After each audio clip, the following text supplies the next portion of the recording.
Hi, my name is Papt, and let me tell you a little about the work that I do with type and leadership development. First thing I'll tell you is that I believe that culture eats strategy for lunch.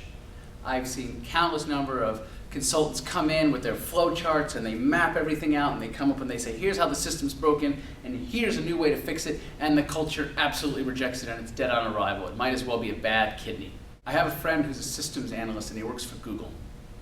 And his boss once called him in and said, I want you to look at something. He showed him a picture, it was of a Bradley tank. And he looked closer at it and he said, what's that on the side? Glad you asked that. That is a telephone pole. What's a telephone pole doing on the side of the tank? Well, when the tank gets stuck in the mud, the soldiers get out, they take the telephone pole out, they put it under the treads get traction, and that's how they get out. And he said to him, you're the telephone pole.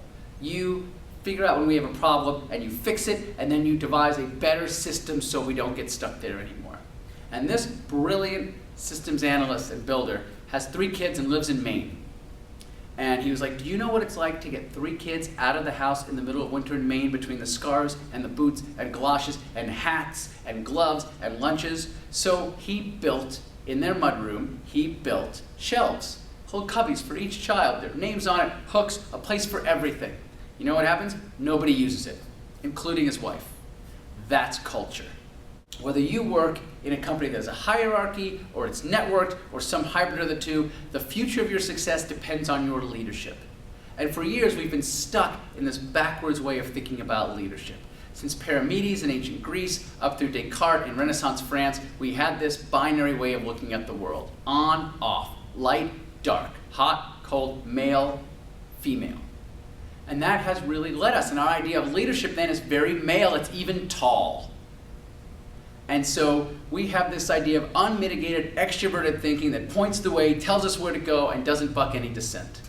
And yet recent developments in brain science and brain chemistry and neuroanatomy show us, they tell us that that way of thinking is old, outdated, and will not lead us to the 21st century. Leadership is not just for extroverted thinkers anymore. Extroverted feeling is the key function towards leadership.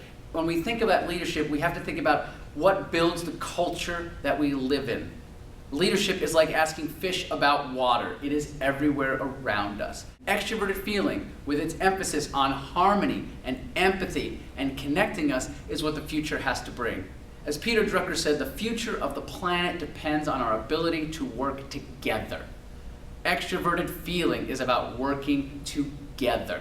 On February 9th in Portland, we're going to be talking about how extroverted feeling is going to be the defining function of leadership in the 21st century. We're also going to talk about the work of David Rock and his work with the neuroscience and the 5 key things the brain needs to be able to function at peak capacity.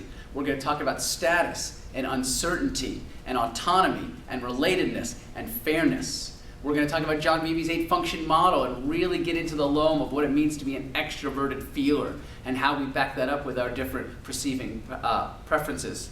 And we're also going to talk about oxytocin and Dr. Paul Zak and his work with this neuropeptide that is really changing the way we think about how we relate to each other and even how we can judge the trust in an organization. So I hope you'll come out and join me. It's fascinating stuff. I really get excited about it. I'm excited to meet a lot of you. February 9th in Portland, extroverted feeling and leadership. See you there.